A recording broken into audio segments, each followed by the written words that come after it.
Hello guys, welcome to Manparaj academy. आज का हमारा टॉपिक है डिसलोकेशन। डिसलोकेशन जो है कि एक कंडीशन है हमारा मस्कुलोस्केलेटल सिस्टम का, जो कि डिसऑर्डर्स आज हम पढ़ने वाले हैं। एमएसएन का ये टॉपिक है हमारा, एडल्ट हेल्थ नर्सिंग का। तो सबसे पहले हम लोग पढ़ेंगे डिसलोकेशन शब्द का। देखिए, डिसलोकेशन से ही पता चलता है कोई भी चीज़ अपना लोकेशन से हट गया है। मतलब कोई भी अपना चीज़ जो है, जो भी परिस्थिति है, अपना लोकेशन से हट जा रहा है, तो इसका मतलब डिसलोकेशन है। तो डिसलोकेशन से ही पता चल जा रहा है, तो आगे आप लोग और अच्छी तरह से समझ जाइएगा। तो dislocation is the displacement of A bone. ये बोन का डिस्प्लेसमेंट हो जा रहा है from its normal position in A joint, causing loss of articulation.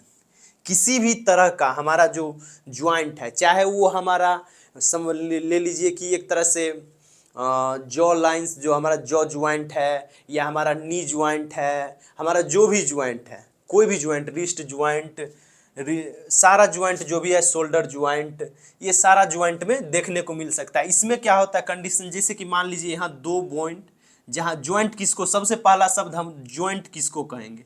Joint उसको कहेंगे जहाँ पर दो बोन आकर मिलेगा।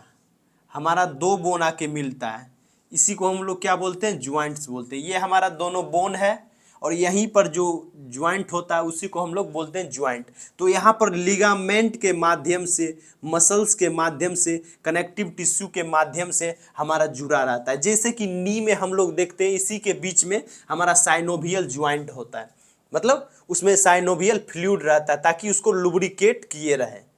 तो यहीं पर जो है, मतलब कि देखते हैं हमारा जहाँ दो बोन ज्वाइंट होता है, वहीं से अपना पोजीशन, अपना जो बोन होता है, अपना परिस्थिति होता है, खो देता है, वो जगह छोड़ देता है। मतलब मान लीजिए ये हमारा ज्वाइंट है, ये हमारा ज्वाइंट है, यहीं से ये घसक गया। यह हमारा किसी चीज़ का, हमारा रिस्ट का ज्वाइंट है, तो ये यहाँ से घिसक गया। यह हमारा नी ज्वाइंट है, वो खिसक गया किसी भी इंजरी, किसी भी ट्रॉमा के वजह से, तो उसको हम लोग बोलेंगे डिसलोकेशन। डिसलोकेशन। तो यहाँ पर जो होता है, लिगामेंट के थ्रू जुड़ा रहता है बोन्स, कनेक्टिव टिश्यू के मदद से, मसल्स के मदद से ज्वाइंट रहता है, और जहाँ दो बोन जुड़ता है उसी को बोलते हैं ज्वाइंट। तो यही चीज़ है कि हमारा जो ज्वाइंट है वहाँ से हट जाएगा, मतलब कि पूरा तरह से मान लीजिए ये हमारा बोन, दो बोन है, और ये ऐसे हो जाएगा, हट जाएगा, तो उसी को बोलेंगे डिसलोकेशन। हट जाएगा और वो आर्टिकुलेशन नहीं कर पाएगा।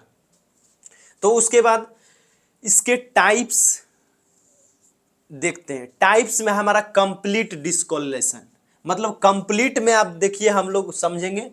कंप्लीट डिसलोकेशन का मतलब है, ये मान लीजिए एक तरह से थोड़ा सा जुड़ा हुआ है, ये हमारा थोड़ा सा जुड़ा हुआ है, समझ लीजिए ये थोड़ा सा हमारा बोन जुड़ा हुआ है।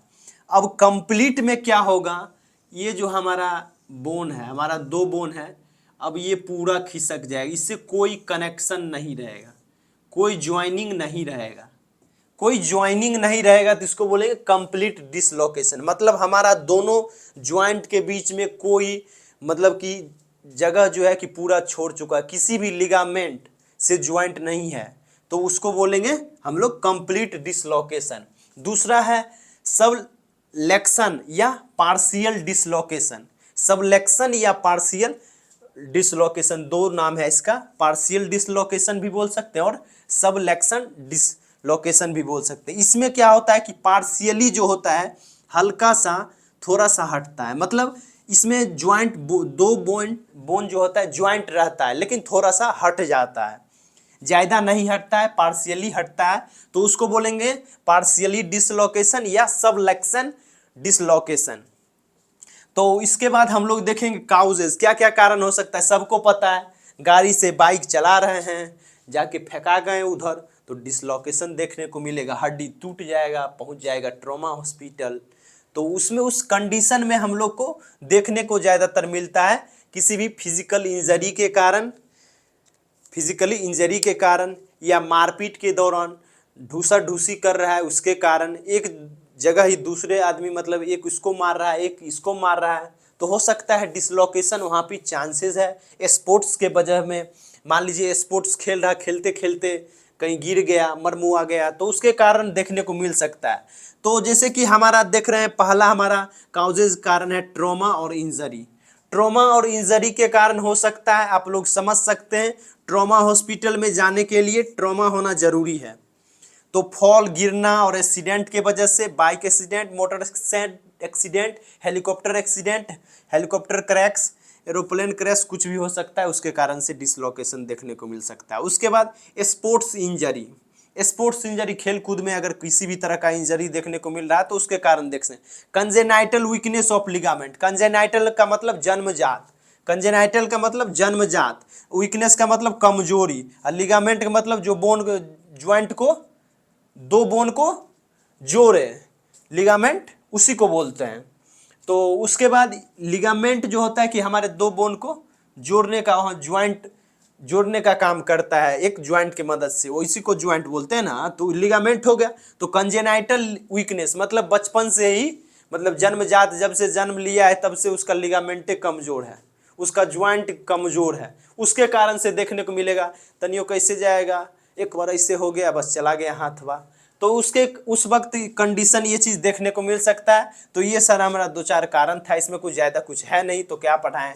तो उसके बाद क्लिनिकल मैनिफेस्टेशन। क्लिनिकल मैनिफेस्टेशन मतलब होता है सिम्टम्स, क्या क्या देखने को मिलेगा। Severe pain at the joint, severe pain, अगर हड्डी इधर से उधर हुआ, जॉइंट हिला, तो देखने को मिलेगा ही सीवियर पेन। इसमें हम लोग एनाल्जेसिक का यूज कर सकते हैं, एनाल्जेसिक देंगे ताकि इसको, मतलब मान सकते हैं कि एनाल्जेसिक देंगे ताकि इसको पेन रिलीफ मिल सकता है। उसके बाद स्वेलिंग हो रहा है, स्वेलिंग हो रहा है तो यहाँ एंटी इन्फ्लामेटरी ड्रग्स भी दे सकते हैं, स्वेलिंग हो रहा है। उसके बाद abnormal shape of joint, abnormal shape हो जाएगा ज्वाइंट का, वहाँ पर स्वेलिंग होगा, फूल उल जाएगा, देखिएगा जब गिरेगा और ज़्यादा देर हो जाएगा, किसी का ज्वाइंट इधर उधर हिल गया हो, ज्वाइंट इधर उधर हट गया हो, हिल हो गया होगा, तो वहाँ फूल जाता है, तो वो देखने को एबनॉर्मल शेप ऑफ ज्वाइंट जो है बड़ा हो जाएगा, एबनॉर्मल शेप में दिखेगा। लॉस ऑफ मूवमेंट और फंक्शन, लॉस ऑफ मूवमेंट देखने को मिलेगा और फंक्शन देखने को मिलेगा, और वो अपना आर्टिकुलेशन जो है कि खो देगा। तो ये सब कंडीशन था। अब हम लोग जैसे कि मान लीजिए देख सके, डायग्नोसिस में हम लोग क्या क्या ले सकते हैं। डायग्नोसिस, डायग्नोसिस में एक्सरे,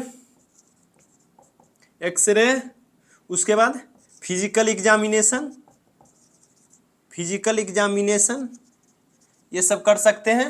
फिजिकल एग्जामिनेशन, अब कुछ लोग हिस्ट्री कलेक्शन भी बोल सकते हैं, क्योंकि हिस्ट्री कलेक्शन इसलिए लेंगे ताकि मान लीजिए कहाँ से गिरा, बार बार के खोदिया खोदिया के उसको पूछेंगे कि छत पे से गिरा, गिरा कि हेलीकॉप्टर से गिरा, ताकि अच्छी ढंग से पता चल सके कैसे गिरा। हिस्ट्री कलेक्शन लिखेंगे नहीं, बेसिकली ऐसे लिख सकते हैं, जिसको मन होगा लिख देगा, जिसको चूल मचा है इतना।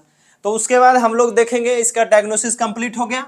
अब मैनेजमेंट में हम लोग क्या करेंगे। मैनेजमेंट में जैसे कि एक तरह से स्ट्रेन उस्ट्रेन जो भी है प्रोवाइड करवाएंगे, और उसके बाद वहाँ पर बैंडेज पट्टी जो भी है करवाएंगे, और जो है कि रिडक्शन करवाएंगे। रिडक्शन जैसे कि मान लीजिए ज़्यादा मूवमेंट ना होने देंगे हड्डी को, ज़्यादा मूवमेंट होगा वो भी दिखते हैं। उसके बाद बहुत सारा चीज़ कर सकते हैं, मैनेजमेंट में बहुत है। हल्दी महलम लगाइए, जो भी मैनेजमेंट है दीजिए। तो ये चीज़ इतना काफ़ी है, डिसलोकेशन के लिए इतना काफ़ी है, इससे ज़्यादा आगे कुछ आएगा नहीं, इससे ज़्यादा इसलिए हम लोग बताने वाले नहीं हैं। तो उम्मीद करता हूँ कि आप लोग को वीडियो समझ आया हो। तो प्लीज़ एक लाइक कर दे, चैनल को सब्सक्राइब कर दे, ताकि वीडियो सबसे पहले आप तक पहुँचे। तो फिर मिलते हैं अगला वीडियो में, तब तक के लिए जय हिंद, बाय गाइज़।